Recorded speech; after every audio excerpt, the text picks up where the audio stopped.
예수님이 부활하신 진정한 이유라고 하는 것이 오늘 제목입니다. 우리가 믿는 신앙은 생명의 종교요, 부활의 종교인 것입니다. 그저 우리가 일반 종교 의미의 기독교는 절대로 아닙니다. 왜냐하면 하나님의 아들 예수님께서 이 낮고 천한 땅에 인카네이션 하시고 성육신 하시고 하나님이시지만 인간의 모습으로 이 땅에 오셔서 에덴 동산에서 아담이 지었던 모든 죄를 예수님이 대신 한 몸에 짊어지시고 그 십자가 위에서 모든 죄값을 치르시고 그리고 죽으십니다. 그러므로 우리의 죄와 우리의 사망과 우리의 저주를 완전히 해방을 시켜주시고 믿는 자에게는 하나님의 놀라운 은혜를 허락하시는 겁니다. 죽으신 지 사흘 동안은 주님께서 무덤에 묻혀 있었습니다. 그리고 사흘 만에 주님은 부활하셨는데, 그래서 초대교회는 선포되는 설교 앞부분이 첫 마디가, 또 성도들이 만났을 때 첫 마디가 예수님께서 부활하셨습니다. 예수님께서 살아나셨습니다. 이 인사가 초대교회 성도들의 인사요, 설교의 첫 마디였습니다. 천지 창조 이래에 죽음의 권세를 이기시고 그 무덤의 문을 완전히 열어버리시고 나오신 분은 오직 하나님의 아들 예수님 밖에는 없습니다. 그래서 십자가와 부활의 교리가 가장 중요한 기독교의 교리고 이것을 가리켜 복음이라고 얘기를 합니다. 이 십자가 죽으심과 부활, 이 교리는 바로 믿으면 이것이 진리가 되고 이것을 잘못 믿으면 이단이 되기도 하는 것입니다. 예수님은 오늘 우리들에게 부활하셔서 우리들에게 과연 무엇을 주시기를 원하시는 것입니까? 첫째는 죽음을 이기게 해 주셨습니다.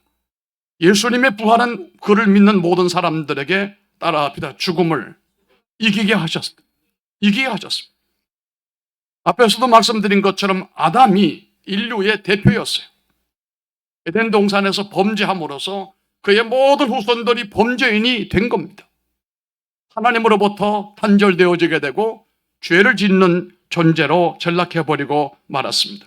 그리고 그 결과 죽음이라고 하는 과정을 거쳐서 인생의 모든 수고가 끝나는 줄 알았지만 끝나는 것이 아니고 죽음을 통하여 저 지옥의 골짜기로 떨어집니다. 살아서도 고생이지만 죽고 난 다음에도 지옥에서 영영 벌을 받게 되는 것이 인생의 죄값이었습니다. 그런데 예수님께서 이 땅에 오신 이유는 이 하나님의 자녀들을 불쌍히 보시고 예수님이 그들의 지었던 모든 죄를 대신 짊어지시고 죄값을 대신 치러주시고 십자가에서 죽으신 겁니다. 우리는 십자가를 얘기할 때에 우리의 귀에나 목에나 이것은 액세서리가 아니고 예수님이 나를 위하여 죽으시고 그 은혜로 내가 살았다. 그러므로 내가 어떻게 살아갈 것인가? 그 주님 앞에 영광스러운 삶으로 살겠다라고 하는 자기 고백이고 자기 결단이라고 볼 수가 있는 것입니다. 주님은 부활해서 살아나심으로 말미암아 죽음의 문빗장을 꺾으심으로써 우리 인간이 결코 해결하지 못했던 죽음의 문제를 예수님이 해결해 주신 겁니다. 아무리 대단한 사람도 죽게 되면 모든 것은 끝장입니다. 그리고 그가 가는 곳은 지옥입니다. 이러한 불행을 우리 예수님께서 오셔서 대신 십자가를 지시고 우리 죄값을 치러주셨기 때문에 그 예수님을 믿고 십자가를 믿는 사람에게는 모든 죄가 예수님이 이미 사하여졌기 때문에 그에게 죄를 묻지 않습니다. 그 죄를 묻지 않았기 때문에 그 믿는 자를 지옥으로 가지 않게 하시고 천국으로 우리를 옮겨놓게 될 줄로 믿는 것입니다. 그러므로 우리는 죽음을 두려워하지 않습니다. 죽음은 천국으로 들어가는 정거장에 불과한 것이지 결코 두려워할 것이 아닙니다. 저 자신도 죽음은 절대로 두려워하지 않습니다. 여러분도 그렇게 되기를 바랍니다.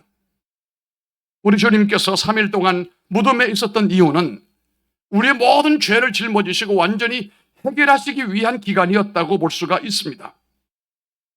그것은 예수님의 죄 때문이 아니었고 내가 갚아야 될 그 죄값을 주님께서 다 갚아 주시느라고 그 속에 계시다가 3일이 되면서부터 그 모든 죄값을 치렀습니다.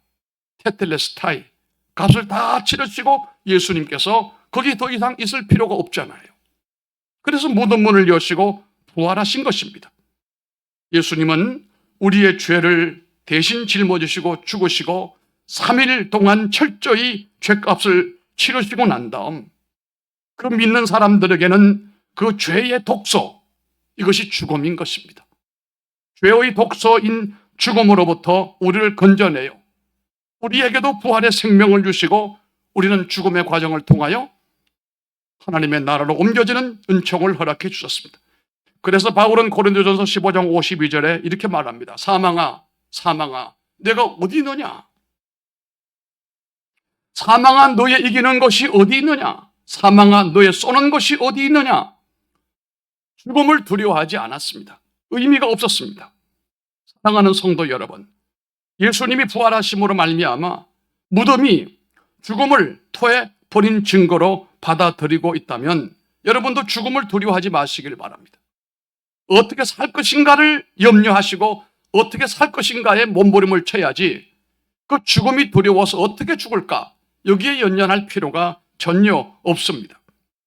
우리가 이 세상 눈 감는 순간에 사단이 찾아와서 우리를 지옥으로 끌고 가지 못하게 하시고 우리가 눈 감는 순간에 우리 주님께서 천사를 보내어 우리를 천국으로 이끄실 줄로 믿으시기를 바랍니다. 이러므로 이제 나는 새 생명으로 살아가는 우리 성도들이 삶이 보람되게 살아야 되지. 구원받은 우리의 인생이, 구원받은 우리의 생명을 아무렇게나 대충 의미 없이 살 수는 없는 것입니다. 그래서 우리는 날마다 예수님을 믿고 기도하고 삶을 도전하는 것입니다. 주님의 고귀한 죽음의 대가로 내가 사는 삶이 되었기 때문에 이것을 가리켜 은혜의 삶이다 라고 얘기를 합니다. 은혜의 삶을 사는 사람들은 인생을 절대로 허비하면 안 됩니다. 부활의 생명을 소유한 사람들은 인생을 대충 살아도 안 되지만 허비해서는 안 되는 것입니다. 어떻게 살아야 됩니까? 섬기며 살아야 합니다. 사랑하며 살아야 됩니다. 복음을 전하며 살아가야 합니다. 비겁하게 살았던 지난 날들을 한없이 부끄러워할 줄 알아야 되는 것입니다. 먹고 마시고 내 즐거움을 위해 살았던 날들을 부끄러운 줄로 알아야 되는 것입니다. 자신의 책임감을 묻어버리고 대중 속에서 사라졌던 자신도 후회해야 됩니다. 책임 있는 그리스도인으로, 용감한 그리스도인으로 여러분들이 살아가기를 바라는 것입니다. 쭉정이 삶을 알곡의 삶으로 살아가야 됩니다. 1달란트 받았던 사람에게서부터 5달란트를 받았던 사람으로 변화되어져 가야 되는 것입니다. 육신의 애욕에 이끌려서 자신을 땅에다가 묻고 습관을 쫓아 살아가던 삶을 우리가 청산해야 됩니다. 조상들의 유전을 통해서 우리가 물려받은 성품 자체에 매여 살아가지 말고 부활하신 주님의 새 생명을 가슴에 담고 새로운 복된 삶의 양식을 만들어서 그곳을 향하여 날마다 저 높은 곳을 향하여 올라가는 저와 여러분들이 되시기를 주의 이름으로 축복합니다. 예수 그리스도의 부활은 눈물로 무덤을 찾아갔던 여인들, 여기 막달라 마리아에게 제일 먼저 알려졌습니다. 그 순간에 그녀의 눈물은 사라졌습니다. 그녀의 절망이 사라져버리고 말았습니다. 절망에 쌓여있던 베드로에게도 부활의 소식이 전달되는 동안에 그에게서 순간적으로 새로운 희망이 그에게 넘쳐났습니다. 이제 우리의 눈동자는 빛이 나야 됩니다. 우리의 가슴에는 뜨거운 믿음의 불길이 타올라야 됩니다. 모두가 부활의 생명이 우리 안에 와 있기 때문에 그렇습니다. 예수님이 부활하신 이유는 우리를 죽음에서부터 건져내시고 하나님의 영원한 나라로 인도하시기 위하여 주님이 부활하신 줄로 믿습니다. 두 번째는 우리로 하여금 승리의 삶을 살게 하시려고 예수님이 부활하신 것입니다. 예수님이 죽음을 이기시고 승리하셔서 그 승리를 우리 모두에게 안겨다가 주셨어요. 로마 군인이 철저히 막아두고 안도의 숨을 쉬었던 무덤의 큰 돌문이 힘없이 완전히 열려버리고 말았습니다. 하나님의 손에 의해서 그 돌문이 열렸습니다. 제가 예수님의 무덤이라고 하는 곳을 가보았는데요. 우리하고는 무덤 방식이 다릅니다. 그들은 이런 바위를 파가지고, 부자들은 좋은 곳에, 거기도, 그리고 어떤 사람은 2인용, 어떤 사람은 가정용은 비싸겠지요. 돌을 파서 거기에 시신을 넣고, 그리고 돌로 문을 막아요. 이것을 장정들이 너덧 대 사람이 밀면 열리게 되어 있어요. 그런데 마리아가 새벽에 올라가 봤더니 그 큰 돌문이 활짝 열려버리고 무덤이 문이 열려버리고 말았다는 겁니다. 무덤 문이 열렸다는 말은 그 안에 죽어있는 분이 없다는 얘기 아니겠습니까?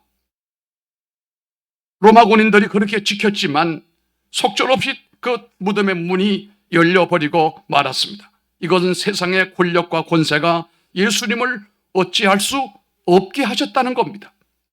어둠과 불법이 예수님을 오랫동안 가둘 수가 없었습니다.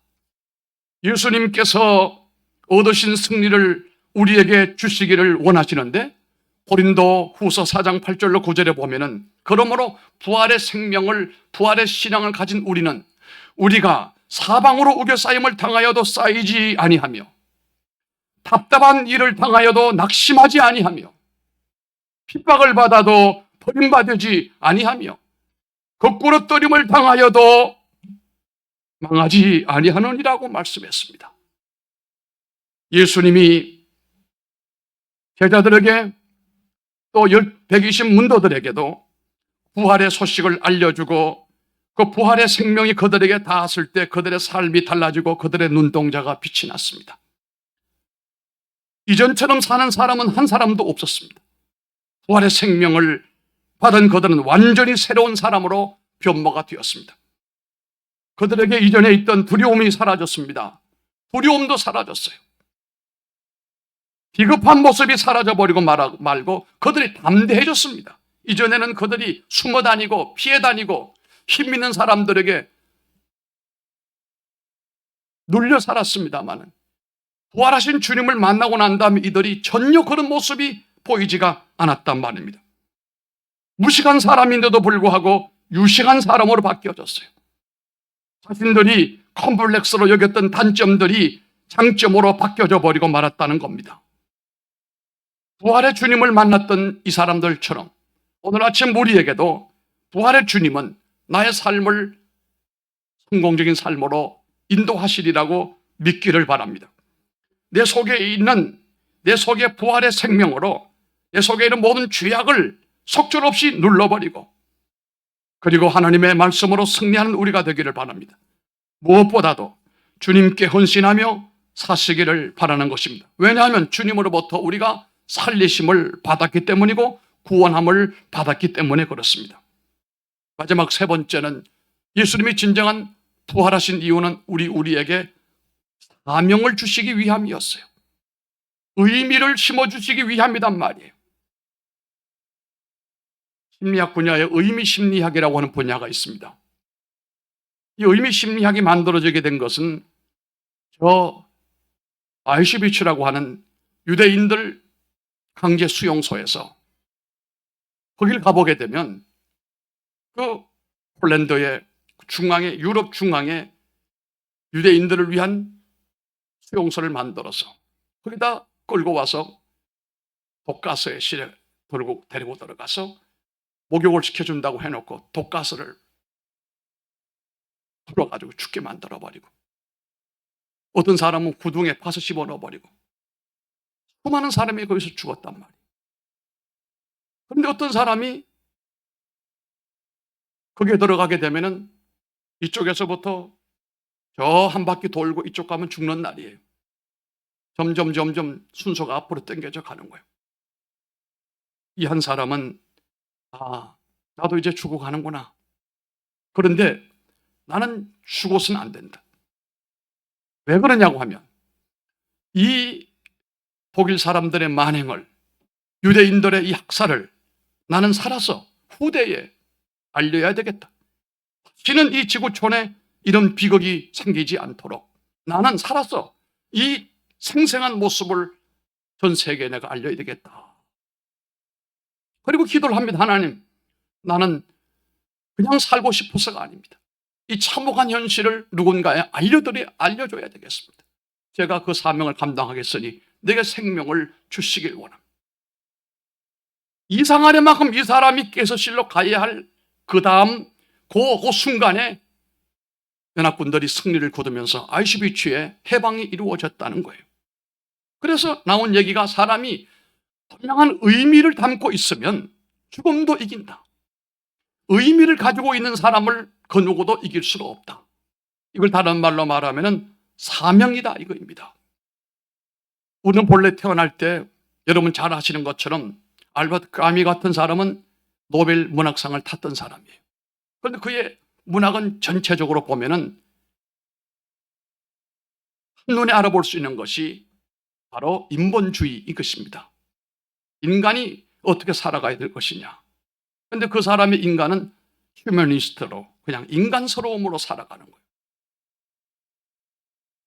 던져진 돌멩이로 우리가 태어났으니 그냥 그렇게 살면 된다는 거예요. 그런데 성경은 그렇게 말씀하지 않습니다.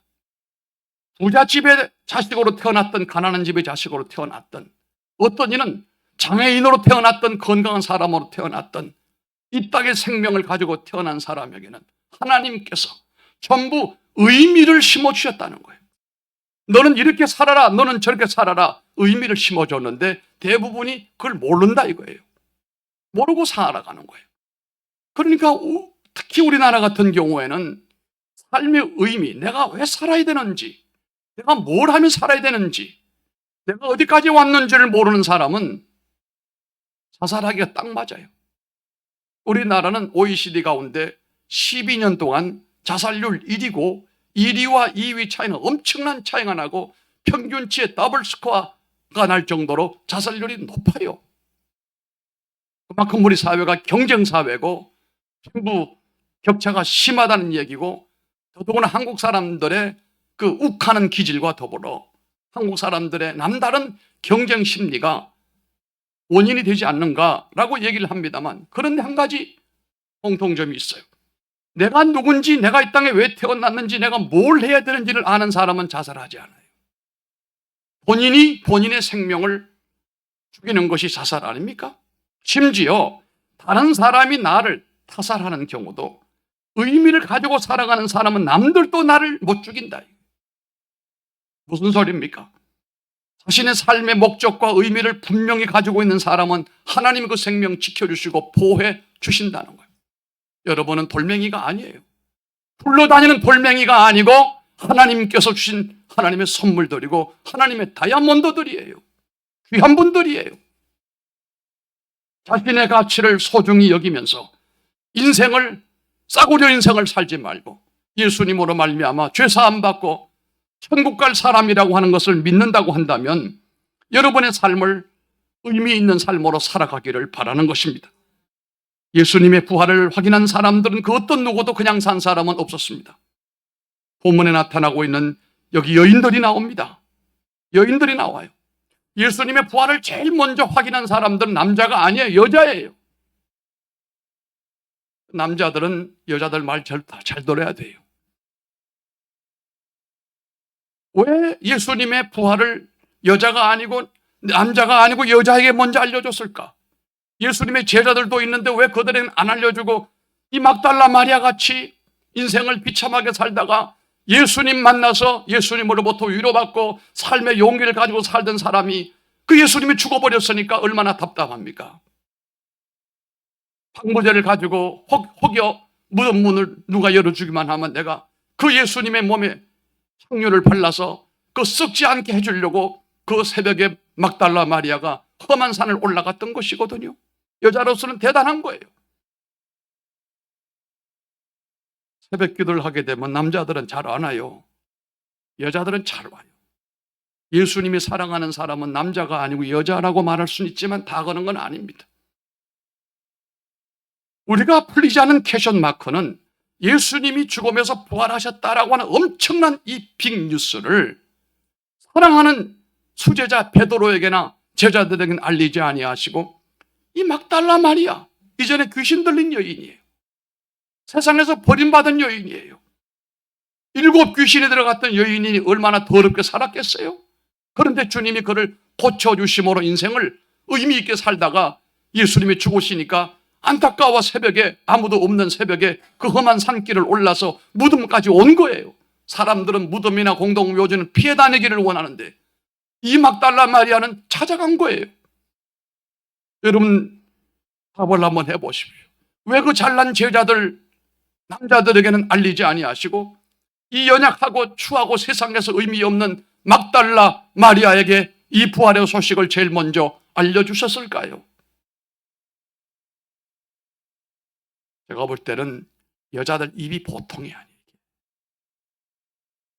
오늘도 말씀을 보면 막달라 마리아가 그 부활의 사실을 알고 쫓아내려와서 베드로를 찾아갑니다. 수제자니까. 그리고 다른 제자들에게, 사도들에게도 얘기합니다. 예수님이 부활하셨다. 그런데 희한한 것은 다른 제자들은 들은 척도 안 합니다. 그런데 베드로는 그 자리에서 일어나서 혼자 확인을 하려고 그 무덤으로 올라가는 모습을 우리가 보게 되는 것입니다. 아마도 이 막달라 마리아 여자에게 먼저 예수님의 부활의 소식을 들려주신 것은 복음 전도하라고 여자들 하나님이 사용하시는 것이 아닌가. 남편들 잘 전도하시고 이웃들 잘 전도하시고 남자들보다는 여자들이 훨씬 더 잘하니까 잘하시길 바랍니다.